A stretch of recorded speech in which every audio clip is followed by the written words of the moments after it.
Well, now to what's unfolding in China and Taiwan. Chinese warplane activity over Taiwan hits a 3-month high. The president of Taiwan says a Chinese invasion of the island is about to happen. Even for the Obama administration officials, former Obama administration officials coming out and saying that we need to get ready for an invasion, that this is about to happen. So what is the truth here? And it's all very convenient, the timing of this, given the midterm elections in the United States just after the midterm elections. Joining us now is Colonel Douglas Macgregor, and we wanted to get your assessment on this. Colonel, great to have you back on the show. Fine. Happy to be here. So let's talk about your assessment of this. I mean, we've been talking that the real story, of course, is China and what happens with Taiwan. We've been talking about that all summer. And are we at an inflection moment right now where this could get even hotter than we thought possible in this calendar year? The quick answer is no. And I spent a lot of time looking at it over the last 24 hours. And I don't know what makes the current set of conditions any more imminent than they were 6 months ago or even 6 years ago. When I look at it from a purely military standpoint, the upgrades, if you want to call them that, in terms of modernization applied to airfields and missile forces, those are real, but those upgrades are not spectacular. They're simply designed to make the airfields more defensible, to place more aircraft in the vicinity if required. They're retiring a lot of old aircraft and rolling in new variants on fighters and fighter bombers. Those things are happening. Of course, their missile force is overwhelmingly theater and tactical ballistic missiles as opposed to intercontinental ballistic missiles, because the threat they see is really from the sea and largely from the U.S. Navy. But I don't see a concentration of force that would indicate anything happening quickly. That would take us a long time to assemble, frankly. The forces are not sitting around waiting to invade. They're still spread out to a number of different areas. So no, I don't see anything imminent, and I'm not sure what they're referring to or what they see, because I don't see it. So specifically, and you're talking about the mounting forces. Yes, the Chinese mounting. Mainland China. Yeah. So it's strange to me then, right? I mean, this is why I wanted to have you on, because the president of Taiwan says this is imminent. You have former Obama administration officials coming out saying this is imminent. Of course, you saw David Petraeus, of course, being trucked out over the past couple of weeks as well on this. So why now? I mean, I know you're not a politician, but what's your sense of why are we hearing all of this rhetoric right now? Well, I might also add that I recently listened to John Bolton come out and describe China as the great existential threat of our era. And I wasn't present for his statement, but if I had been there, I would have said, well, what happened to the global caliphate? Right. I thought the global caliphate was the existential threat of our era. Did it go away? I think a lot of this is grossly exaggerated. The president of Taiwan is in trouble politically. There are two parties that are meaningful and powerful that govern Taiwan from time to time. One is the KMT, and the other is the Democratic Progressive Party, which is led by the current president. The DPP, which is the current party in power, has always been very pro-Japanese. People need to understand that Taiwan was ruled by Japan for quite a while. The people on Taiwan, however, thrived under the Japanese. And the Japanese have worked very hard to help industrialize and modernize industry on Taiwan, just as they did in South Korea. We never bring these kinds of things up, but Japan's presence everywhere was not, quote unquote, inherently evil from the standpoint of the people that lived there and lived under Japanese rule. And that was particularly true for Taiwan. So that's one party. And that's the party that has talked for years, decades, about independence from China. However, whenever they have walked up to the abyss, in other words, to look just to the cliff edge of independence, they realized that that was a red line that could not be crossed, because if you cross that red line, you will end up at war with mainland China. That's been made very clear repeatedly. We've always understood that, which is why we adopted the one China policy that we did, not because we wanted to harm Taiwan. On the contrary, we were trying to protect it, make it abundantly clear that we were not going to make Taiwan a threat to the mainland. So that's red line number one. That hasn't changed, but she is in political trouble. You have to understand that whenever there are major elections in that country, one party wins by a point or two over the other. So the KMT, which is Chiang Kai-shek's old party, is breathing down her neck. And the KMT, Clayton, wants unification with the mainland. That's what we don't understand. So you're talking about 50% of the electorate on Taiwan has sided with the DPP and this eventual independence, and the other 50% says, oh no, we want reunification with the mainland. Well, people find that hard to understand. Well, things have changed on the mainland. You have instead of two radically different systems, actually speaking, they've moved closer to each other because the Taiwanese system has always been very authoritarian. Today, the mainland Chinese system is authoritarian, but it is no longer totalitarian as it was under Mao. This is not Maoist China. There are no real communists left in China. They're capitalists, but they're state capitalists. That's what we normally associate with hard fascism. Both of those states, the people that live in those states, the rulers of those states, have a very similar goal. That goal is to eventually become like Singapore. Now, this is hard for Americans to understand, but Singapore is what the Chinese in Taiwan and the Chinese on the mainland both want. Now, why do they want to live in Singapore? Well, Singapore is this thriving financial center, economic metropolis. There's absolute enforcement of the rule of law to the point where most of us would find it stifling and insufferable, but that's completely consistent with Confucian culture and the Chinese mentality. They don't care who governs as long as the government provides for security and enables everyone who lives in that country to earn a good living, to enjoy prosperity, and improve themselves. It's a very different world from the one that you and I live in. They both want that. You have 1 million Taiwanese citizens every day working and living on the mainland. Every time there is a major crisis internationally of any kind over the last 30 years, the banks in Taiwan have moved most of their capital to the mainland, where they think it's going to be safer. The bottom line, Clayton, is there is not going to be a war between China and Taiwan unless two red lines are crossed. One, Declaration of Independence, unambiguous from the government of Taiwan. We are now independent. We do not recognize the mainland as as the governing legitimate authority here or anywhere else for China. We are it.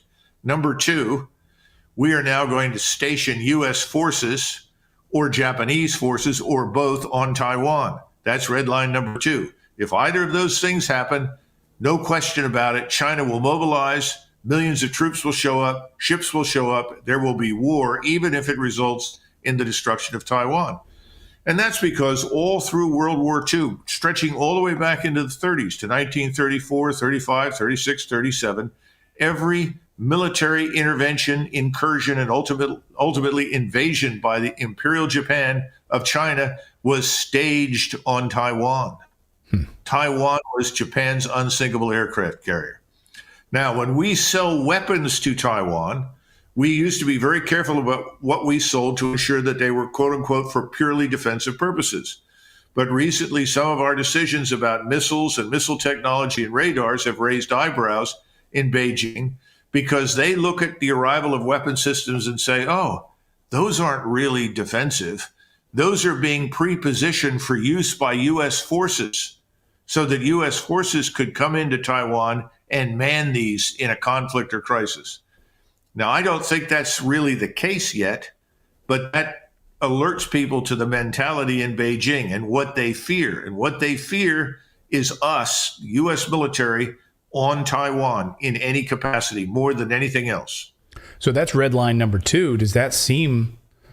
I mean, it seems like from the Biden administration, we heard Anthony Blinken just a few weeks ago saying that China wants to seize Taiwan on a faster timeline. So you're hearing this rhetoric from the Biden administration.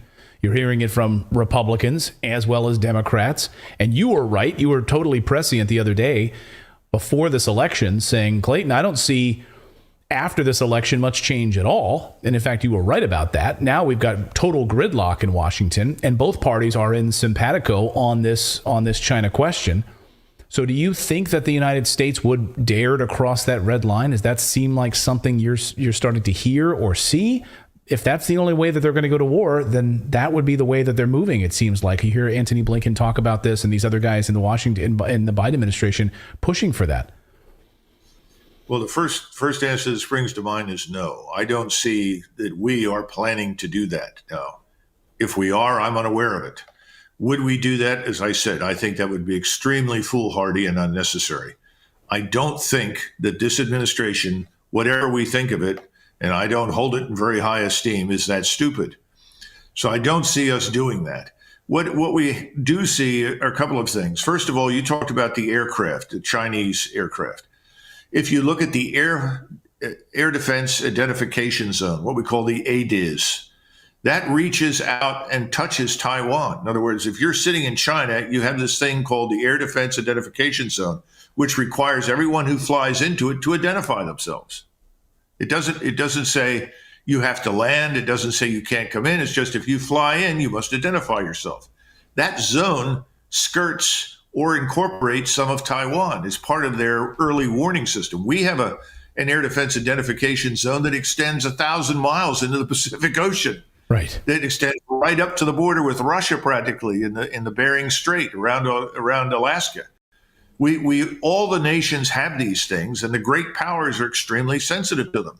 If someone flies in from Chinese or Russian air forces, violates that ADIZ and doesn't announce themselves and make it clear that this is not hostile, we scramble aircraft, send them into the air.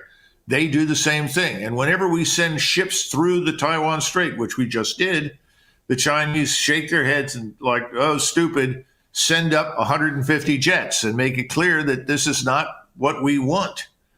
And by the way, we usually get a message from the Taiwanese Ministry of Defense that says, would you mind not doing that anymore? Because every time you do that, the Chinese on the mainland send up aircraft and raise hell with us. Now, last point on this that's very important. We just had this party congress. Right. And everyone is talking about Xi. Oh, he's now more powerful than Mao was, and so forth and so on. Clayton, that's not an accident. The Chinese ruling elite, which is really what the Communist Party is now, it's just a party elite that rules the country. Stop thinking of them as communists and just thinking of them as a standard fascist elite party. They're afraid. They are afraid of economic disaster inside of China. We could sit here and run through all the bubbles that are bursting in China. The first one, of course, is the real estate bubble, which I'm sure you've heard about and others have. Yeah, we've covered it on the show. It's potentially a disaster, right? The Chinese fear that they will wake up and discover that in addition to lots of cities with no one living in them, that there will be tens of millions, maybe hundreds of millions of people who can't find work, who have no employment. They know from history there are two things that get you into trouble in China in terms of what we call dynastic change events, when the government is overthrown and a new one walks in. One is starvation. If you can't feed the population, you're done. Every emperor who failed to feed the population, who had a problem with plagues or starvation, was done right away. If you can't employ people, if the economy seizes up and stops, and China is no longer the big agrarian power that it once was, it's got a very small agricultural sector compared with what it formerly had, because it has many, many more people and very, very little arable land. You can't do that. And the third thing, you cannot lose conflicts against foreigners. And remember, the Chinese routinely remind everyone of their 100 years, their century of humiliation, when China was literally invaded by all the great powers, Japan, Britain, the United States, France. Everybody moved in. The whole South China Sea was owned and operated by the Royal Navy. You couldn't move in or leave a port in China without running into the Royal Navy.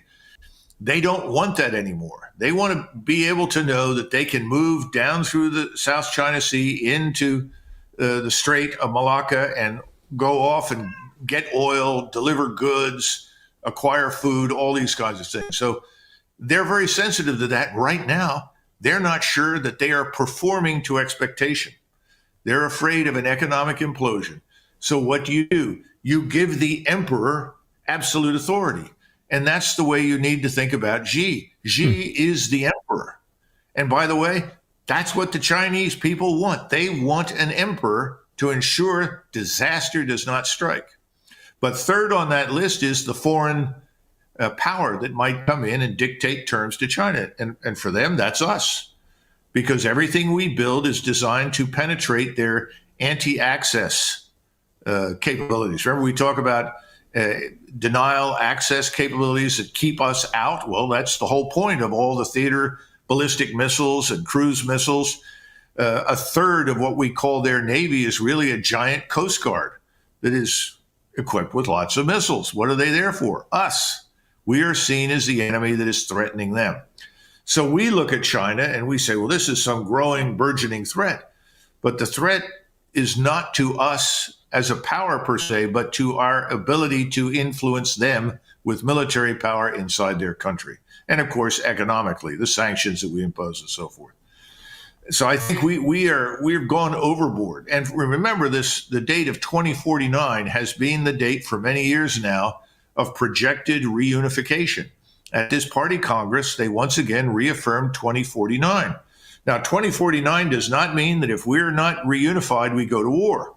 It's simply their preferred target date, because they always talk about peaceful reunification. They did it again at the party Congress. There is no desire for a war right now in China. And the Chinese know one thing that's very important. If they woke up tomorrow morning and Xi said, march, send the legions, and we conquer Taiwan, first of all, they'd have to destroy a lot of it, which would have a terrible impact on the global commercial community, the economy, and so forth. But they would lose everyone's support and respect in Asia. Everyone would be absolutely appalled by an attack on Taiwan. They know that. Xi was just in Vietnam, just had a meeting there with the leadership of Vietnam. And what did he want to know from them? He wanted to know that they would not join an anti-Chinese alliance. And that's what he was concerned about. Vietnam said, no, we're not going to ally with the United States. Absolutely out of the question. And where else did Xi go? He flew to Saudi Arabia because the Saudis are about to demolish the petrodollar. Now, he didn't cause that. We caused that. Right. Our problems with the economy and the petrodollar have all been created in Washington, D.C. But he's flying in there because it looks like between Saudi Arabia and China, there will be a new modus vivendi that will probably spell the end of the petrodollar. So I guess on the basis of that, we want to make war on China. I don't know. But the issues that confront us, the things that divide us, are not military, and they don't require military action. They're largely economic and financial, and a lot of them have to do with us. So everybody talks about fentanyl coming from China. Well, sure, it goes into Mexico. Some of it is offloaded in San Diego and San Francisco and shipped south into Mexico for further refinement, packaging, so that it can be sold back in the United States. Our problems with fentanyl are our problems. Right. You don't want fentanyl? Close the border. Don't make war on China. Right. It's a waste of time. Because the U.S. dollar, and this is the focus, and I believe we'll see what this administration does and where we go in the next few years to try to maintain U.S. dollar dominance and U.S. hegemony in that regard economically. So I hope you're right. I absolutely hope you're right that the United States is not that stupid. Maybe they'll try to move on to try to sap them in some sort of a Cold War mentality instead of actual boots on the ground, and that could just be equally as bad.